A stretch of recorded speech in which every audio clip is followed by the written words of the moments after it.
ሰላም እንዴት አላችሁ? የኢትዮ ታይምስ ቤተሰቦች ለሰዓቱ የተመረጡ አዳዲስ መረጃዎችን ይዘንላችሁ ቀርበናል። ከመረጃዎቻችን መካከልም በኢራን እጅግ አስደንጋጭ መረጃ ተሰምቷል። ተገደሉ የተባሉ የጦር መሪዎች በህይወት እንዳሉ ታውቋል። በእስራኤል ጥቃት ተገደሉ የተባሉ 3 የጦር መሪዎች አለመገደላቸውን የሚያሳዩ መረጃዎች ይፋ ሆነዋል። የኢራን ፓርላማም አስደንጋጭ ህግ አጽድቋል። የኢራን ፓርላማ የሀገሪቱ አቶሚክ ኢነርጂ ድርጅት ከዓለም አቀፉ የአቶሚክ ኃይል ተቋም ጋር የሚያደርገውን ግንኙነት እንደሚያቋርጥ የሚጠይቅ ህግ ነው ያጸደቀው። በተጨማሪም የአሜሪካ ጥቃት የኢራን ኒውክሌር ይዞታዎችን እንዳላወደመ የደህንነት ግምገማ አሳይቷል። የመረጃ ጠቅልል አድርገን በዜናችን በዝርዝር እናስደምጣቸዋለን። በዝቋላ አቡነ ገብረ መንፈስ ቅዱስ ገዳም የኦሮሞ ነጻነት ሰራዊት አባላት ፈጸሙት በተባለ ጥቃት አንድ ባህታዊ አባት በአሰቃቂ ሁኔታ መገደላቸው ታውቋል። በገዳም ውስጥ እንድንኖር አልተፈለገም ሲሉ ደግሞ በገዳም ውስጥ የሚኖሩ አባት እጅግ የሚያሳዝን መልእክት አስተላልፈዋል። በኦሮሚያ ክልል ምስራቅ ሸዋ ዞን በሚገኘው በዝቋላ ደብረ ከዋክብት አቡነ ገብረ መንፈስ ቅዱስ ገዳም አርብ ሰኔ 13 ቀን 2017 ዓ.ም የኦሮሞ ነጻነት ሰራዊት አባላት ፈጸሙት በተባለ ጥቃት አንድ ባህታዊ አባት በአሰቃቂ ሁኔታ መገደላቸው ነው የተገለጸው። ይህን መረጃ በዜናችን በዝርዝር እናስደምጣቸዋለን። ፓርላማው አነጋጋሪ ህግ አጽድቋል። የሲቪል ማህበረሰብ ድርጅቶች ከምርጫ ጋር ለተያያዙ ስራዎች ከውጭ ገንዘብ እንዳያገኙ የሚከለክል ህግ ወጥቷል። የሲቪል ማህበረሰብ ድርጅቶች አዋጅ ሀገር በቀል የሲቪል ማህበረሰብ ድርጅቶች ለፖለቲካ አድቮኬሲ፣ የመራጮች ትምህርት፣ ምርጫ ለመታዘብና ማንኛውንም ከምርጫ ጋር የተያያዙ ስራዎችን ለመስራት ከውጭ የፋይናንስ ምንጭ ገንዘብ እንዳይቀበሉ የሚከለክል ድንጋጌ ተካቶበት ሊሻሻል እንደሆነም ተሰምቷል። ይህ መረጃም በዜናችን በዝርዝር እናስደምጣቸዋለን። በሱዳን እጅግ አሳዛኝ መረጃ ተሰምቷል። በሱዳን ሆስፒታል በተፈጸመ አሰቃቂ ጥቃት በርካታ ህጻናት መገደላቸው ተሰምቷል። በሱዳን ሆስፒታል በተፈጸመ አሰቃቂ ጥቃት በአብዛኛው ህጻናትና የጤና ባለሙያዎች የሆኑ 40 ሰዎች መገደላቸው ነው ይፋ የተደረገው። በጤና ዘርፉ ላይ የሚደርሰው ጥቃት መቆም አለበት፣ ይህ ሊሰመርበት የሚገባ ነው ሲሉም የዓለም ጤና ድርጅት ኃላፊ የሆኑት ዶክተር ቴዎድሮስ አድሃኖም መልእክታቸውን አስተላልፈዋል። በዝርዝር የምንመለከተው ሌላኛው ርዕሰ መረጃችን ነው። ክቡራትና ክቡራን የኢትዮ ታይምስ ቤተሰቦች እነዚህ ለሰዓቱ የተመረጡ አዳዲስ መረጃዎችን ይዘንላችሁ ቀርበናል። ቻናላችንን ሰብስክራይብ በማድረግ የደወል ምልክቷን በመጫንና መረጃውም ለብዙዎች እንዲዳረስ ላይክ በማድረግ እስከ መጨረሻው አብራችሁን ቆዩ።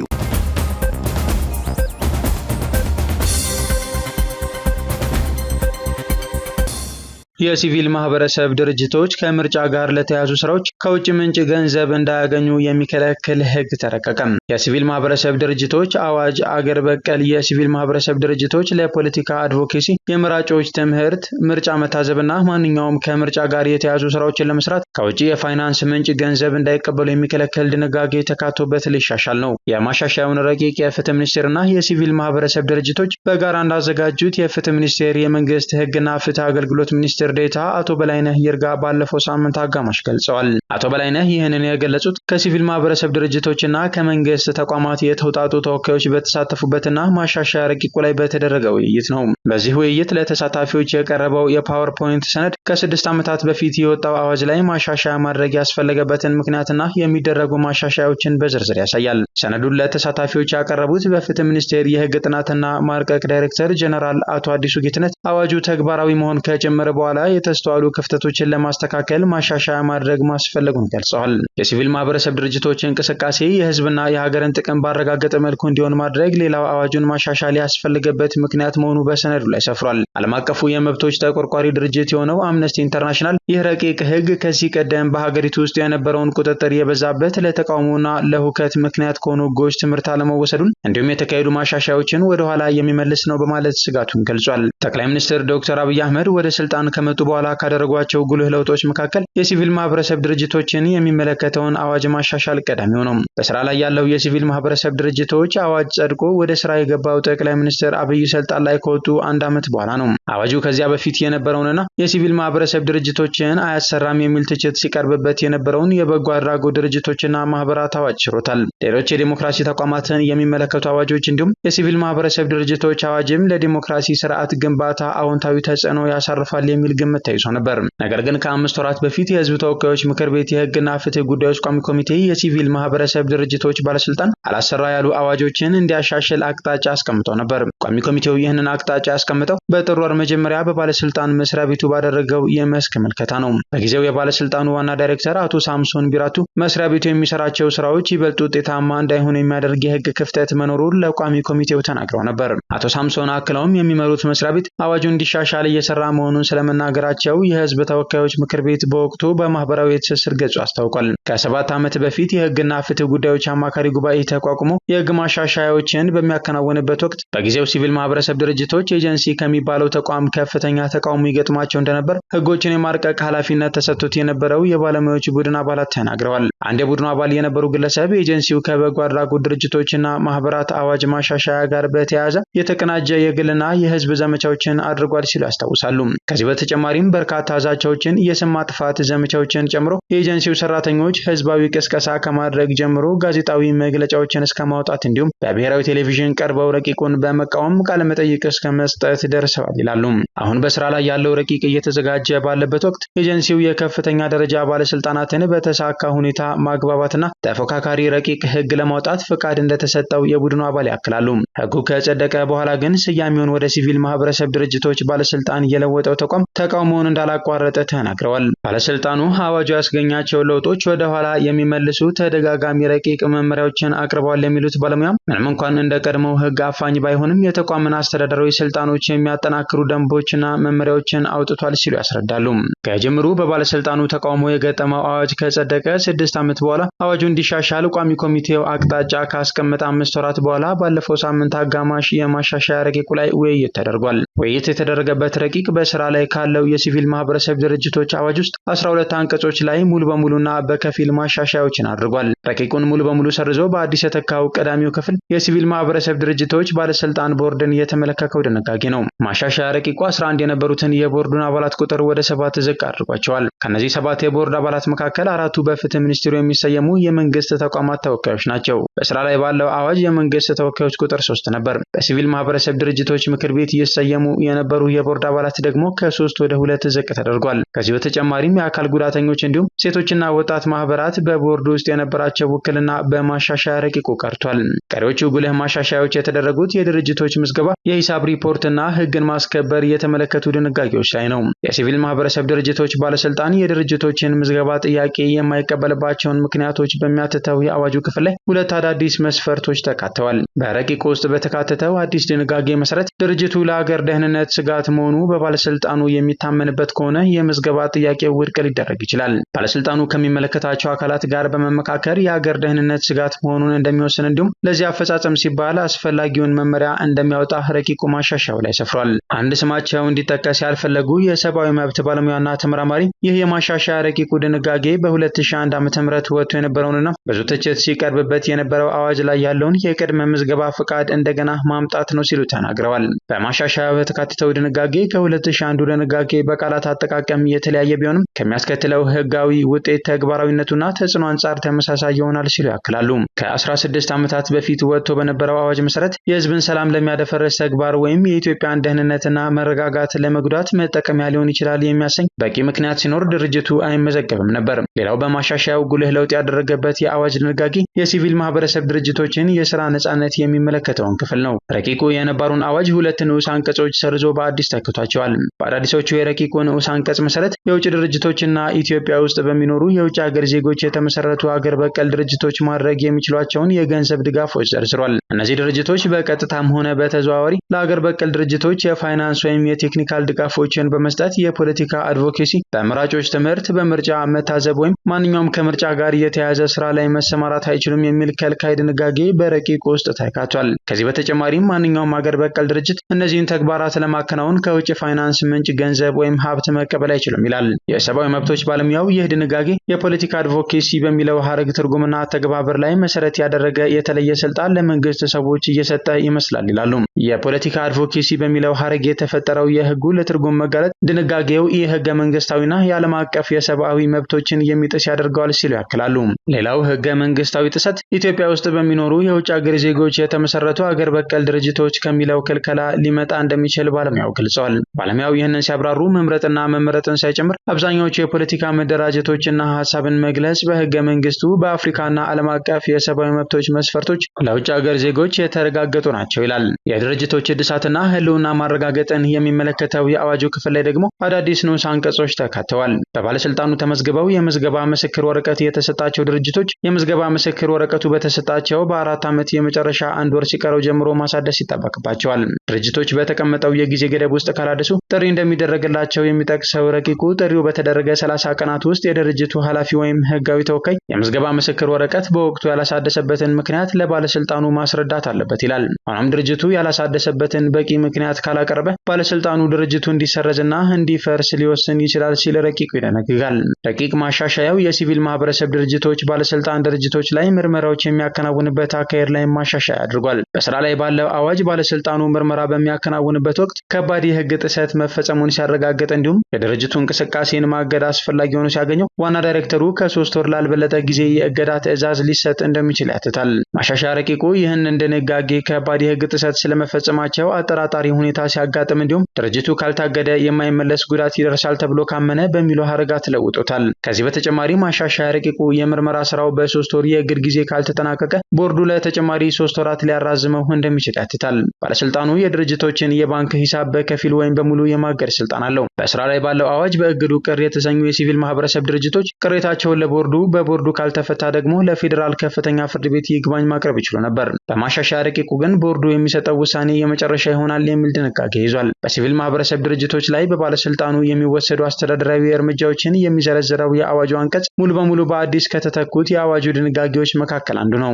ይህ ድንጋጌ ከ2011 በፊት የነበረውንና ቀድሞ ሲቪል ማህበረሰብ ድርጅቶች ኤጀንሲ የሚባለውን ተቋም የአስተዳደር ስልጣን የሚመልስ መሆኑን ባለሙያው ተናግረዋል። ከባድ የህግ ጥሰት ስለመፈጸማቸው አጠራጣሪ ሁኔታ ሲያጋጥም ድርጅቶችን ማገድ የሚፈቅደው ድንጋጌ የሲቪል ማህበራትን ለማንበርከክ የፈለገውን እንዲያደርግ የሚፈቅድ ብቻ ሳይሆን በሙስና የተዘፈቁ ተዋናዮች ሲወተውቱት የቆዩት ነገር ነው። መንግስት አንዳንዶቹን ለፖለቲካ ፍጆታ አላግባብ ሊጠቀምባቸው ይችላል፣ ነገር ግን ለሙስና ምቹ ሁኔታን ይፈጥራል ሲሉ ባለሙያው ያስረዳሉ።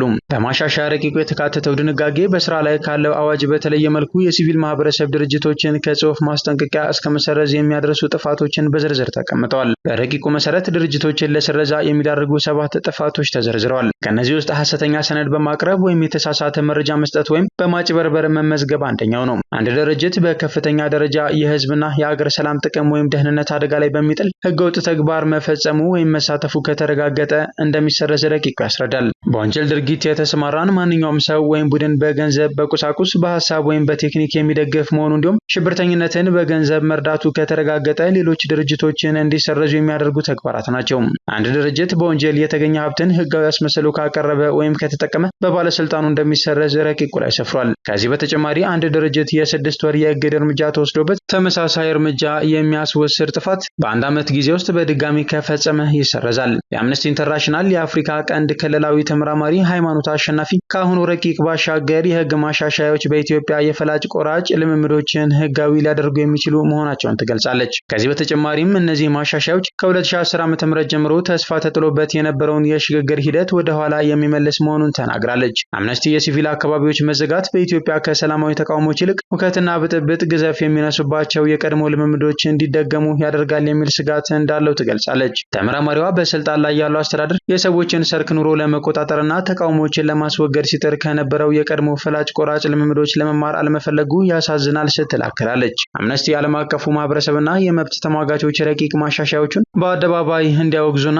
አሁን በኢትዮጵያ እየታየ ያለው አምባገነናዊ ልምምድ ህጋዊና ተቋማዊ ከመሆን በፊት እንዲገታ ያረጋግጡ ዘንድ ጥሪ በዝቋላ አቡነ ገብረ መንፈስ ቅዱስ ገዳም የኦነግ ታጣቂዎች ፈጸሙት በተባለ ጥቃት አንድ ባህታዊ አባት በአሰቃቂ ሁኔታ መገደላቸው ተገለጸ።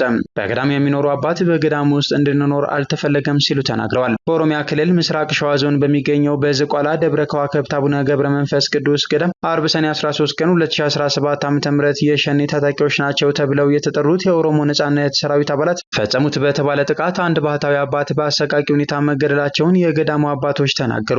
ለደህንነታቸው በመስጋት ስማቸው እንዳይጠቀስ የጠየቁ በገዳሙ አንድ የሥራ ምድብ ኃላፊ የሆኑ አባት ጥቃቱ የተፈጸመው አርብ ዕለት ከቀኑ 11 ሰዓት ገደማ መሆኑን ጠቁመው የጥቃቱ አድራሾች በአካባቢው የሚንቀሳቀሱት የኦነግ ሸኔ ታጣቂዎች ናቸው ብለዋል። በታጣቂዎቹ የተገደሉት ባህታዊ ኃይለ ሚካኤል የተባሉ አባት መሆናቸውን ገልጸው በዱላ ቀጥቅጠው በጥይት ረሽነዋቸዋል ሲሉ ተናግረዋል። የተገደሉት ባህታዊ አባት በገዳሙ ቅዱሳን ከተማ ተብሎ በሚጠራው ዋሻ ውስጥ ዘግተው ከ12 ዓመታት በላይ በበዓታቸው ተወስነው ሲኖሩ እንደነበር የገለጹት በገዳሙ የሚኖሩ አንድ አባት አክለውም ከኦሮሚያ ልዩ ኃይል ጋር ሆነው አስክሬናቸው ከተጣለበት ገደል አውጥተው አባቶች ካረፉበት የሰማዕታት ማረፊያ በትናንትናው ዕለት ሰኔ 16 ቀን 2017 ዓ.ም አስክሬናቸው እንዲያርፍ መደረጉን ገልጸዋል። አያይዘውም ጥቃቶች አድራሾቹ በአካባቢው የሚንቀሳቀሱት የኦነግ ሸኔ ታጣቂዎች ናቸው ሲሉ ገልጸው ጥቃቶቹ መበራከታቸው እኛን ከገዳሙ ተሰደን እንድንወጣ ለማድረግ የታሰበ ነው ብለዋል። ሌሎች በገዳሙ ቅዱሳን ከተማ በተባለ ስፍራ በሚገኙ ዋሻዎች ዘግተው ይኖሩ የነበሩ 7 አባቶች በተመሳሳይ ከበዓታቸው እንዲወጡ ተደርገው በገዳሙ ቅጥር ግቢ ውስጥ ቦታ እንደተሰጣቸው ጠቁመዋል። ሌላኛው አባት በበኩላቸው ጥቃቱ መፈጸሙን አረጋግጠው የአሁኑ ጥቃት በገዳሙ እየደረሰ ካለው ተከታታይ ጥቃት የሚካተት ነው ብለዋል። ጥቃት አድራሾቹ የኦነግ ሸኔ ታጣቂዎች ናቸው ያሉትኛ አባት አክለውም በገዳሙ ውስጥ እንድንኖር እየፈለጉ አይመስለኝም ሲሉ ገልጸዋል። ለአብነትም ባለፈው ዓመት መስከረም 5 ቀን 2016 ዓ.ም ታጣቂዎቹ ገዳሙ ውስጥ ገብተው ከሱቅ ከሽመናና ሙዳይ ምጽዋትን ጨምሮ ከሌሎች አገልግሎቶች የተሰበሰበ ከ1 ሚሊዮን ብር በላይ ዘርፈው መውሰዳቸውን አንስተዋል። በተመሳሳይ መስከረም 30 ቀን 2016 ዓ.ም የገዳሙ ድርጅት መጠበቂያ የሆኑ ቁሳቁሶችን መውሰዳቸውን ተናግረዋል። ከዛ በመቀጠል የካቲት 13 ቀን 2016 ዓ.ም 4 አባቶች በታጣቂዎቹ መገደላቸውን አስታውሰው ያንን ተከትሎ መከላከያ ሰራዊቱ ገብቶ ለገዳሙ ጥበቃ ሲያደርግ መቆየቱን ጠቁመዋል። ይሁን እንጂ ሰራዊቱ ከ7 ወራት በፊት ገዳሙን ለቆ መውጣቱን ጠቅሰው በቁጥር ከ10 እስከ 20 በሚደርሱ የኦሮሚያ ክልል ልዩ ኃይል አባላት የገዳሙ ቅጥር ግቢ እንደሚጠበቅ አብራርተዋል። አክለውም ቤተክርስቲያን እናቃጥላለን ነው የሚሉት መናንያኑን ማሳቀቅ ነው የተያዘው። አሁን ስንወጣ ስንወርድ በጠባቂ ነው፣ እንደ ልብ የድሮ አይነት ህይወት የለንም ብለዋል። በተጨማሪም በዛሬው ዕለት ጭምር በገዳሙ አቅራቢያ የተኩስ ልውውጥ እንደሚሰማ ገልጸው የኦነግ ሸኔ ታጣቂዎች በገዳሙ አቅራቢያ እስካሉ ድረስ የገዳሙ ስጋት ይቀጥላል ብለዋል። ወንድ መናንያን ቀን በቀን በስራ ደክመው ምሽት ላይ ቤተክርስቲያን እንዳይቃጠል፣ ሴት መናንያንም እንዳይደፈሩ ሲጠብቁ ነው የሚያድሩት ሲሉ ስለ ሁኔታው አስረድተዋል። ከዚህ ቀደም የኢትዮጵያ ኦርቶዶክስ ተዋሕዶ ቤተክርስቲያን መንበረ ፓትርያርክ ጠቅላይ ጽሕፈት ቤት በምስራቅ ሸዋ ሀገረ ስብከት የዝቋላ ደብረ ከዋክብት አቡነ ገብረ መንፈስ ቅዱስ ገዳም መጋቢን ጨምሮ 4 አባቶች በታጣቂዎች መገደላቸውን ማስታወቁ ይታወሳል። በወቅቱ መንበረ ፓትርያርክ ጠቅላይ ጽሕፈት ቤት ባስተላለፈው መልእክት የገዳሙ መጋቢ አባ ተክለ ማርያም አስራት፣ የገዳሙ ጸሐፊ አባ ኪዳነ ማርያም ጥላሁን፣ የገዳሙ የመጽሐፍ መምህርና ቀዳሽ አባ ገብረ ማርያም አበበና በአመክሮ የሚኖሩ መናኝ ኃይለ ማርያም ወልደ ሰንበት በትናንትናው ዕለት በታጣቂዎች መገደላቸውን ገልጿል። ግድያው የተፈጸመው የካቲት 12 ቀን በታጣቂ ቡድኖች ከተወሰዱ በኋላ መሆኑን የጠቀሰው ጽሕፈት ቤቱ አባ ኪዳነ ማርያም ገብረ ሰንበት የተባሉት አባት ቆስለው በገዳሙ ይገኛሉ ብሏል። የኢትዮጵያ የሃይማኖት ተቋማት ጉባኤ በበኩሉ ደግሞ የካቲት 18 ቀን 2016 ዓ.ም ባወጣው መግለጫ በኦሮሚያ ክልል በምስራቅ ሸዋ ዞን በሚገኘው የዝቋላ ደብረ ከዋክብት አቡነ ገብረ መንፈስ ቅዱስ ገዳም መነኮሳት አባቶች ላይ የተፈጸመውን ግድያ ማውገዙ ይታወሳል። ጉባኤው በመግለጫው በሃይማኖት ተቋማትና አባቶች ላይ የሚደርሰውን በደል፣ ግፍና ግድያ በጽኑ እያወገዝን መንግስት ለተቋማቱ አስፈላጊውን ጥበቃ እንዲያደርግ በአጽንኦት እንጠይቃለን ብሏል። በወቅቱ የኦሮሚያ አስተዳደር ጸጥታ ቢሮ በበኩሉ ደግሞ በምስራቅ ሸዋ ሀገረ ስብከት የዝቋላ ደብረ ከዋክብት አቡነ ገብረ መንፈስ ቅዱስ ገዳም 4 አባቶች ላይ ግድያ የፈጸመው የሸኔ ታጣቂ ኃይል መሆኑ ተረጋግጧል ሲል መግለጹ አይዘነጋም። በሸኔ ታጣቂዎች የቤተ ክርስቲያኗ አባቶች ላይ የተፈጸመው ግድያን ተከትሎ ለፖሊስ አባላት በደረሰ ጥቆማ መሰረት እርምጃ እየተወሰደ ነው ሲል በወቅቱ በሰጠው መግለጫ አስታውቆ ነበር። በእስራኤል ጥቃት ተገደሉ የተባሉት 3 የጦር መሪዎች በትናንትናው ዕለት የኢራን የድል በዓል ላይ መገኘታቸው ተሰማ። በእስራኤል ጥቃት ተገደሉ የተባሉ 3 የኢራን የጦር መሪዎች የኢራን የድል በዓልን ከህዝብ ጋር ሲያከብሩ መታየታቸውን አናዶሉና የኢራን የሀገር ውስጥ የብዙሃን መገናኛዎች ዘግበዋል። እስራኤል ከሰኔ 13 ጀምሮ የኢራን የጦር ጀነራሎችን መግደሏን ያስታወቀች ሲሆን 3ቱ የኢራን የጦር መሪዎች በትናንትናው ዕለት ኢራን የድል በዓሏን ስታከብር ከህዝቡ ጋር በመገኘት አክብረዋል ብለዋል ምንጮቹ። ከዚህ ውስጥ አንዱ የሆኑት የእስላማዊ አብዮታዊ ጥበቃ ኮርፕስ ቁድስ ኃይል አዛዥ ብርጋዴር ጀነራል እስማኤል ቃኒ በዓሉን ከህዝብ ጋር ማክበራቸውን የኢራን የሀገር ውስጥ ብዙሃን መገናኛዎች ዘግበዋል። ኤጀንሲው በኤክስ ላይ ከኮማንደር ቃኒ ዛሬ በተካሄደው የቴህራን የድል በዓል ላይ ይገኛሉ ሲል ተናግሯል። በተመሳሳይ የወቅቱ የመከላከያ ሚኒስትርና የአየር ኃይል አዛዥ የነበሩ ብርጋዴር ጀነራል አዚዝ ናስርዛዴህ በሰኔ ወር መጀመሪያ ላይ በመከላከያ ሚኒስቴር ላይ በተፈጸመ የአየር ጥቃት ተገድለዋል ተብለው የነበረ ቢሆንም በህይወት እንዳሉና አሁንም በስልጣን ላይ እንደሚገኙ ተስኒም የዜና ወኪል ዘግቧል። የአያቶላህ አሊ ኻሜኒ ከፍተኛ አማካሪና የደህንነት ዋና አማካሪ አድሚራል አሊ ሻምካኒ እንደ አውሮፓውያን አቆጣጠር ሰኔ 13 ቀን 2025 ዓ.ም በእስራኤል የአየር ጥቃት መሞታቸው ከተነገሩት አንዱ የነበሩ ናቸው። በተያያዘ መረጃ የኢራን ፓርላማ አስደንጋጭ የሆነ ህግ ማጽደቁ ተሰምቷል። የኢራን ፓርላማ የሀገሪቱ አቶሚክ ኢነርጂ ድርጅት ከዓለም አቀፉ የአቶሚክ ኃይል ተቋም ጋር የሚያደርገውን ግንኙነት እንዲያቋርጥ የሚጠይቅ ህግ አጽድቋል። የአሜሪካ ጥቃት ፎርዶ በሚገኘው የኒውክሌር ጣቢያ ላይ ያደረሱት ጉዳት አነስተኛ ነው የሚል መረጃ በስፋት በሚሰራጭበት በዚህ ጊዜም የኢራን ፓርላማ የሚያስደነግጥ ውሳኔ ወስኗል። በነገራችን ላይ ሩሲያ የዛሬ 2 ዓመት ገደማ የኒውክሌር ሙከራ ማድረግን የሚከለክለውን አጠቃላይ ስምምነት ለቃ መውጣቷ የሚታወስ ነው።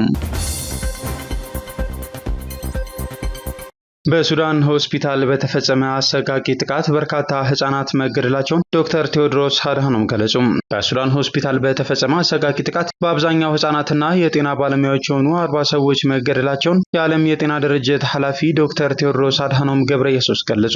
በጤና ዘርፉ ላይ የሚደርሰው ጥቃት መቆም አለበት፣ ሊሰመርበት የሚገባ ነው ሲሉ ዶክተር ቴዎድሮስ በኤክስ ገጻቸው ላይ አስፍረዋል። ኮርዶፋን በተሰኘችው ግዛት ምዕራባዊ ክፍል የሚገኘው አልሙጅላድ ሆስፒታል ባለፈው ቅዳሜ ዕለት ነው ጥቃት የተፈጸመ ሆስፒታሉ 3ኛ ዓመት በያዘው የሱዳን የእርስ በርስ ጦርነት ተፋላሚ የሆኑት ጦሩና ፈጥኖ ደራሽ ኃይሉ ከሚፋለሙባቸው ግንባሮች መካከል በቅርበት ይገኛል። የፈጥኖ ደራሽ ኃይሉ እንዲሁም 2 የሱዳን የሲቪል ድርጅቶች ጦሩ በቀረበበት ውንጀላ ላይ የሰጠው አስተያየት የለም። ደም አፋሳሹ የእርስ በርስ ጦርነት በዓለም የከፋ ሰብአዊ ቀውስ ያደረሰ መሆኑን የተባበሩት መንግስታት ድርጅት በተደጋጋሚ ገልጿል። በጦርነቱ በዳርፉር የደረሰውን የዘር ማጥፋት ጨምሮ በአገሪቱ በሺዎች የሚቆጠሩ ንጹሃን ተገድለውበታል። እንዲሁም በሚሊዮኖች የሚቆጠሩ ዜጎች አፈናቅሏል። ሁለቱም ወገኖች በሕክምና ተቋማትና ሰራተኞች ላይ የጦር ወንጀል በመፈጸም መከሰሳቸው ተሰምቷል። በሙግላድ የሚገኘው አልሙጅላድ ሆስፒታል በአካባቢው አገልግሎት የሚሰጥ ብቸኛው የጤና ተቋም ነበር ሲል የሱዳን ዶክተሮች ኔትወርክ አስታውቋል። በጥቃቱ ከተገደሉት ከ40 በላይ ሰዎች ውስጥ 6ቱ ህጻናት እንዲሁም 5ቱ የጤና ባለሙያዎች መሆናቸውን በሱዳን የሚገኘው የዓለም ጤና ድርጅት ጽሕፈት ቤት ውድለት ገልጿል። በርካታ ሰዎች መጎዳታቸውን ጽሕፈት ቤቱ አክሏል። ሆስፒታሉ ወሳኝ የሚባል የኩላሊት እጥበት ዲያሊሲስን ጨምሮ ሌሎች አገልግሎቶችን ይሰጥ እንደነበር በሁለቱ ተፋላሚ ወገኖች የሚፈጸሙ ጥሰቶችን የሚዘግበው የአደጋ ጊዜ የህግ ባለሙያዎች ቡድን ገልጿል። የሱዳን ዶክተሮች ኔትወርክና የአደጋ ጊዜ የህግ ባለሙያዎች ቡድን ቅዳሜ ሆስፒታሉ ላይ ለተፈጸመው ጥቃት ተጠያቂው የሱዳን ጦር መሆኑን ገልጸዋል። ኔትወርኩ ለጥቃቱ ምክንያት ጦሩ በአልሙጀለድ ሆስፒታል የሰፈሩ የፈጥኖ ደራሽ ኃይል ተዋጊዎችን ለመግደል በሚል እንደሆነ ገልጿል። ፈጥኖ ደራሽ ኃይሉም ሆስፒታሉ ላይ ተዋጊዎችን አስፍሯል ስለመባሉ የሰጠው ምላሽ የለም። የሱዳን ጦርም የዶክተሮች ኔትወርክ ባቀረበበት ክስ ላይ የተናገረው ነገር የለም። የአሜሪካ ጥቃት የኢራን የኒውክሌር ይዞታዎችን እንዳላወደመ የደህንነት ግምገማ አሳየም። አሜሪካ በኢራን ላይ የፈጸመችው ጥቃት የኒውክሌር ማብለያ ይዞታዎችን እንዳላወደመ የአሜሪካ መከላከያ ማዕከል ፔንታጎን የደህንነት ግምገማ አሳይቷል። ቅድመ ግምገማው ጥቃቱን የኢራንን የኒውክሌር መርሃ ግብር ምናልባትም በወራት ወደ ኋላ ሊመልሰው እንደሚችል ነው ያሳየው። ኢራን ያበለጸገችው የዩራኒየም ክምችት አሜሪካ ቅዳሜ ሰኔ 14 ቀን 2017 ዓ.ም በፈጸመችው ጥቃት አለመውደሙን የሀገሪቱ የመከላከያ ደህንነት ኤጀንሲ ግምገማን የሚያውቁ ምንጮች ተናግረዋል። ዋይት ሀውስ በበኩሉ ይህ ፍጹም የተሳሳተ ግምገማ በማይረባ የደህንነት ማህበረሰብ ሾልኮ የወጣ ነው ሲል ውድቅ አድርጎታል። የአሜሪካው ፕሬዚደንት ዶናልድ ትራምፕ በበኩላቸው የኢራን የኒውክሌር ይዞታዎችን ሙሉ በሙሉ ወድመዋል በማለት በድጋሚ አጽንኦት ሰጥተው በታሪክ ውስጥ ስኬታማ ከሆኑ ወታደራዊ ጥቃቶች መካከል አንዱ የሆነውን ለማዋረድ በሚዲያዎች የሚደረግ ሙከራ ነው ሲሉ ከሰዋል። አሜሪካ ፎርዶ፣ ናታንዝ እና ኢስፋሃን የተሰኙ 3 የኢራን የኒውክሌር ይዞታዎችን 61 ሜትር ወደ መሬት ዘልቆ መግባት በሚችሉ በንከር በስተር በተሰኙ ቦምቦች ጥቃት ፈጽማለች። ነገር ግን የፔንታጎን የደህንነት ግምገማን የሚያውቁ ምንጮች በበኩላቸው የኢራን ማብላያዎች በአብዛኛው እንዳልተነኩና የጥቃቱ ተጽዕኖ ከመሬት በላይ ባለው ብቻ የተወሰነ ነው ይላሉ። የሁለቱ የኒውክሌር ይዞታዎች መግቢያዎች ተዘግተው እንደነበር የጠቀሰው ግምገማው አንዳንድ መሰረተ ልማቶች ቢወድሙም ወይም ቢጎዱም ነገር ግን ከመሬት ስር ያሉት አብዛኛዎቹ ይዞታዎች ከፍንዳታው ቃጠሎ አምልጠዋል ብሏል። እኒህ ማንነታቸው ያልተገለጹ ምንጮች ለአሜሪካ ሚዲያ እንደተናገሩት ጥቃቱ ኢራንን በወራት ወደ ኋላ ሊመልሰው እንደሚችል መገመቱን ገልጸዋል። ኢራን ማንኛውም የኒውክሌር መርሃ ግብሯን እንደገና ለመጀመር ቁፋሮ እንዲሁም አንዳንድ ጥገናዎች ምን ያህል ይወስዳሉ በሚለው ላይ የተመሰረተ ሊሆን እንደሚችልም ነው ምንጮቹ ያስረዱት። ኢራን ከጥቃቱ በፊት የተወሰነውን የበለጸገ የዩራኒየም ክምችቷን ወደ ሌሎች ስፍራዎች አዛውራ እንደነበርም የደህንነት ግምገማው ማየቱን እኒሁ ምንጮች አረጋግጠዋል። ኢራን ከመሬት በታች የተገነቡ የኒውክሌር ማብላያ ይዞታዎችን መድረስ የሚችለው የአሜሪካው 14000 ኪሎ ግራም የሚመዝነው በንከር በስተር እንደሆነ ይታመናል። ኢራን ሁሉም የኒውክሌር መርሃ ግብሯ ለሰላማዊ ዓላማ እንደሆነ በተደጋጋሚ ስታሳውቅ ቆይታለች። ጥቃቱን ተከትሎ በነበሩት ሰዓታት የአሜሪካ ጦር ኃይሎች ኤታማዦር ሹም ጄኔራል ዳን ኬን በይዞታዎቹ ላይ የደረሰውን ጉዳት ለመገምገም ጊዜ ይወስዳል የሚል አስተያየት ሰጥተው ነበር። ሆኖም አሜሪካ ጥቃት ያደረሰችባቸው ሶስቱም ይዞታዎች ከባድ ጉዳትና ውድመት ደርሶባቸዋል ሲሉ አክለዋል። የሳተላይት ምስሎች ዋነኛው በሚባለው የፎርዶ ኒውክሌር ማብላያ 2 መግቢያዎች ዙሪያ 6 አዳዲስ ጉድጓዶች እንዲሁም ግራጫ ብናኝና ፍርስራሾችን አሳይተዋል። ሆኖም ከመሬት በታች ከ80 እስከ 90 ሜትር ጥልቀት ላይ በሚገኘው በዚህ የኒውክሌር ማብላያ ላይ ምን ያህል ጉዳት እንደደረሰ እነዚህ የሳተላይት ምስሎች አያሳዩም። የኢራን የመንግስታዊ ምክትል የፖለቲካ ዳይሬክተር ሐሰን አብደኒ በበኩላቸው አሜሪካ ጥቃት ያደረሰችባቸው ሶስቱ የኒውክሌር ይዞታዎች ከጥቃቱ ቀድሞ ክምችታቸው እንዲዛወር መደረጉን ተናግረዋል። ቁሳቁሶቹ ቀድመው ተወስደው ስለነበር ኢራን ትልቅ ጉዳት አልገጠማትም ሲሉ አክለዋል። የአሜሪካና የእስራኤል ባለስልጣናት ተልዕኮው የተሳካ ነው ሲሉ በተደጋጋሚ ሲያደንቁ ተደምጠዋል።